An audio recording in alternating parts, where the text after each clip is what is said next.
my channel. My name is Laura, and I am doing my wrap-ups for the next couple of books. So I will add, as I read them, add it like I did last time.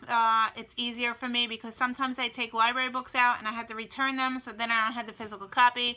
So anyway, I finished book 10. It's February 1st. I wanted to finish this for January, but I finished it today. I had the book out from the library. I had the audio out from the library, so I finished this today. I do not like the cover that I got out from the library, so I will show you what the picture looks like, the other picture. So anyway, this is the book. I finished Crime and Poetry by Amanda Flower. And what happened was I bought book 2, and I had to get book 1 before I read book 2. So I took this out from the library, and the cover of the book is so much nicer. It has a little cat on it. I will put the picture of the picture here when I insert my video. It's really cute, the cover, and not this one. So, but I did really enjoy this one. It's a cozy mystery. And I really enjoyed it. I gave it 4 stars. It starts out where a woman, she's in her 20s, she goes back to visit her grandmother because her grandmother said that she was dying. So she goes to this, back to visit her, and her grandmother owns a bookstore, and the bookstore is magical. The books talk to her, and it's really pretty cool that the books keep moving in the bookshelves and stuff like that. I thought that was pretty interesting.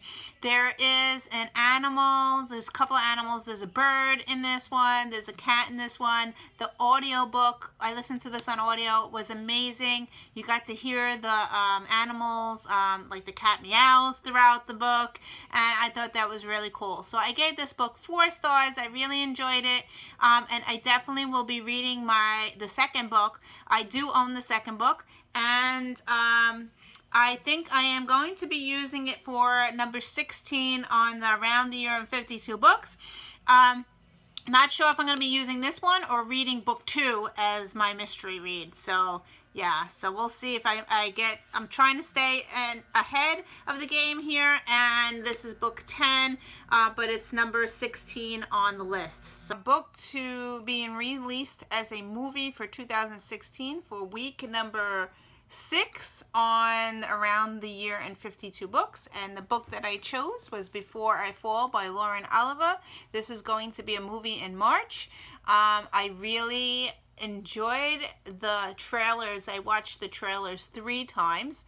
I wanted to see the characters, and as I was reading this book, to see what they look like and stuff.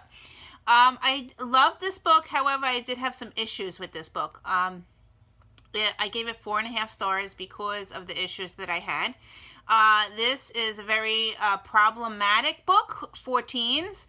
At least 200-something pages is things that teens should not be doing. There is smoking, there is marijuana, there is drinking and driving, there is sexual content and inappropriate words, and at some point while I was reading this book, I probably would have DNF'd it, but I was like, no, I want to read on, I hope that it gets better.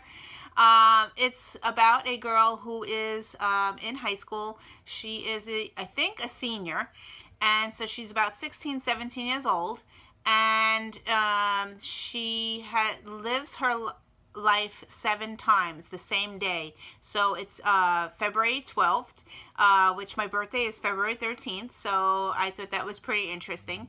But she repeats the day over and over 7 times, trying to get it correct. And each time she does it, gets worse. It gets worse and worse. She picks very bad choices. At one point I was getting so mad, I was like, pick the correct choice. I'm like, can't you do it better? You know, that's how I was reading. I was getting very frustrated while I was reading this book. I did enjoy it. It does have a sad ending. And yeah, so I think that the movie is going to be better than the book. So just my honest opinion, because the trailer, I saw some things in the trailer that was not in the book. So yeah, so I'm thinking that they made it better for the movie.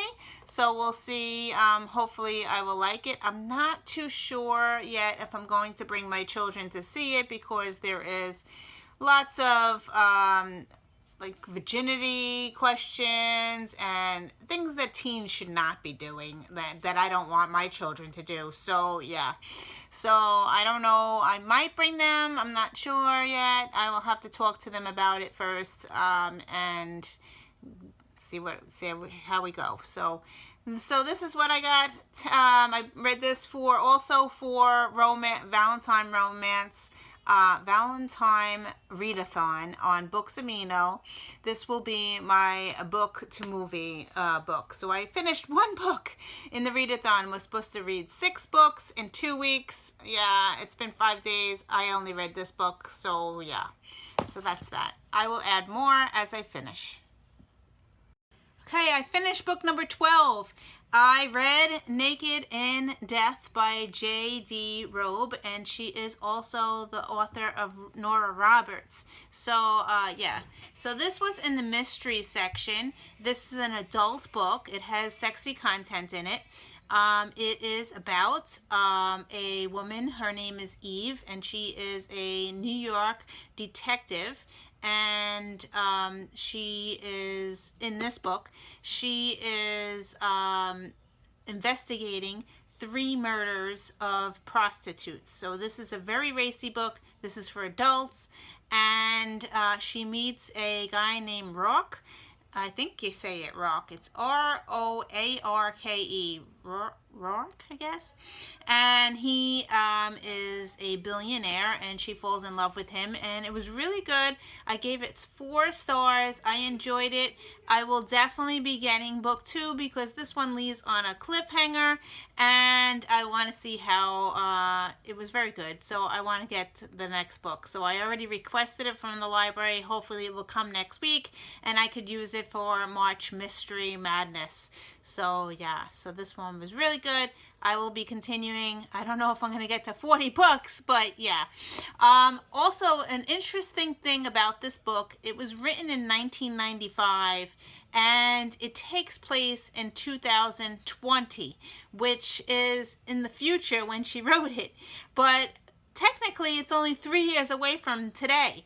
So yeah, I thought it was pretty interesting. So there are a lot of computer things in this book, but it really did, it felt like reading today. So yeah, so she did a really good job, and I definitely will be continuing on with the series.